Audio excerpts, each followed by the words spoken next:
Alhamdulillah pada kesempatan di siang hari ini kami bertemu dengan Bapak Ibu semua. Dan Alhamdulillah kami masuk anggota Dewan ini baru 3 kali Pak. Baru 3 kali. Ya, Alhamdulillah. Ya kebetulan yang dibicarakan juga masalah pendidikan. Alhamdulillah kami di Aisyah diamanati sebagai Ketua Majelis Didasmen. Kalau di pemerintahan gitu Dinas Pendidikan. Kami Aisyah baru punya TK 40 TK dan SD baru 1, semua milik Muhammadiyah. Dan Alhamdulillah kebetulan saya juga guru, saya juga pegawai negeri, saya ngajar di SMK Negeri 5. Ini tadi kami agak telat karena kami juga masih ngajar daring sampai jam 1, kebetulan jam saya. Ibu panggilannya apa? Siapa aja boleh. Nama saya Amalia. Amalia. Dipanggil apa saja boleh. Kebanyakan yang manggil saya Mbak Lia. Walaupun usia sudah 60 masih dipanggil Mbak. Oke.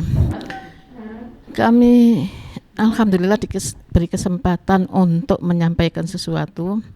Mudah-mudahan ini nanti walaupun sedikit bermanfaat dan mungkin insya Allah dirasakan semua orang.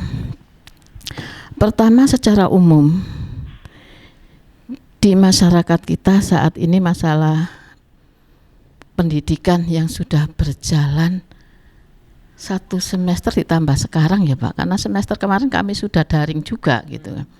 Ini kok kabarnya katanya tahun ajaran baru sudah masuk tanggal 13, tahu-tahu dirubah lagi, tetap harus daring lagi. Tidak hanya murid yang mengalami kesulitan, mungkin orang tua dan guru pun seperti saya yang tidak mahir IT. Bisanya juga karena terpaksa akhirnya belajar. Pertama untuk orang tua, secara ilmu orang tua banyak mengeluh karena tidak bisa IT, terutama yang seusia-usia 50 ke atas. Yang kedua, faktor waktu. Harus orang tua tetap mendampingi anak. Jangankan lagi anak TK atau SD. Ada tetangga itu anaknya sudah SMP pun juga tetap harus didampingi. Yang kedua tadi sudah disampaikan Pak Rahmat, yaitu masalah HP. Kalau kita satu keluarga bisa menggunakan HP cuma 1 gantian. Nah bagaimana kalau anaknya seperti saya, anak saya 5. Anak saya 5 Pak. Alhamdulillah. Itu cuma sedikit Pak, kalau mas saya 9. Jadi kami KB keluarga besar. Saya paling sedikit 5. Itu banyak mengeluh. Apalagi yang beli paket. Kadang-kadang tetangga itu tak suruh ke rumah. Silakan kalau butuh karena ada wifi. Ada yang lama-lama juga sungkan, akhirnya enggak juga. Nah, pertama itu dalam segi UUD ya Pak ya, ujung-ujungnya duit, membutuhkan duit. Dalam sisi lain mungkin yang bisnis tambah laku bisnis HP-nya ya Pak ya. Akhirnya yang harusnya sudah nggak beli HP wajib beli HP. Kemudian di masyarakat anak semakin tidak terkontrol. Mengapa? Seharusnya 6:30 sudah berangkat sekolah.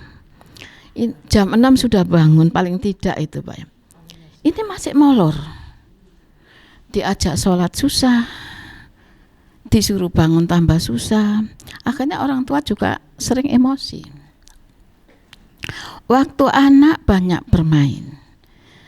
Yang perlu kami sampaikan dari Bapak yang mewakili masyarakat, ada enggak solusi untuk orang tua yang tidak mampu? Apakah itu bantuan berupa apa? Kalau kami mungkin di Aisyah kerja keras juga Pak. Bagaimana memenuhi guru juga yang tadi jenengan sampaikan TK itu ada guru yang masih honornya cuma 200-300. Bagaimana kalau daring? Itu alhamdulillah kami pengurus berusaha semaksimal mungkin membantu guru. Nah ini untuk masyarakat. Sehingga kami tahun ini terus terang untuk KB penurunan siswa baru sangat jauh. Bahkan nggak sampai 1 kelas, mungkin yang lain juga begitu. Mengapa? Orang tua yang merasa daripada anak saya belum waktunya sekolah, lebih baik nggak sekolah dulu, sudah daftar tuh keluar lagi. Bu nanti aja ya tahun depan anak saya langsung 0 besar. Bu nanti tahun depan aja ya Bu ya langsung kelas B, sehingga hanya yang dituntut kebutuhan ijazah. Nah, kembali ke tadi, ada enggak dari pemerintah ini bantuan untuk masyarakat khusus untuk pendidikan, baik untuk guru maupun untuk peserta didik. Yang kedua, kenakalan peserta didik semakin merajalela karena anak banyak waktu longgar. Sudahlah, sholatnya susah. Nun sewu, seperti di belakang rumah saya itu, saya dari pagi sudah oyak-oyak anak itu dari pagi sudah penuh main kelayang. Karena apa? Mereka nggak sekolah. Masjid tutup, termasuk masjid saya kemarin sudah dimulai buka karena di lingkungan situ walaupun bukan jamaah ada yang kena. Akhirnya kami Jumat kemarin menutup masjid itu lagi, menutup total. Tidak ada kegiatan kecuali azan. Jadi di belakang rumah itu penuh anak sampai azan maghrib itu main kelayang. Nah ini bagaimana orang tua? Pernah saya coba untuk mendatangi orang tua, Bu sudah capek Bu, ya gimana anak ndak ada kegiatan. Di masjid nggak ada ngaji, sekolah tidak. Nah ini sampai kapan?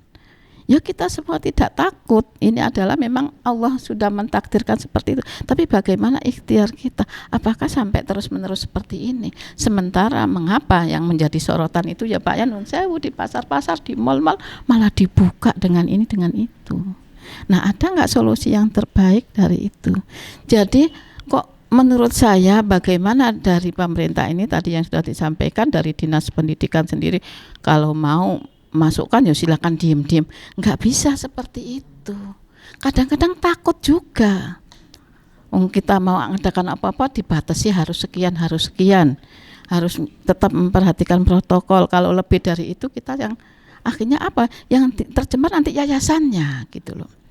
Nah, ini bagaimana solusi yang terbaiknya untuk segera semoga Allah yang mengangkat masalah ini, karena ini semua Allah yang menciptakan, walaupun itu mungkin bisa jadi sebagian manusia ini ulah orang-orang tertentu.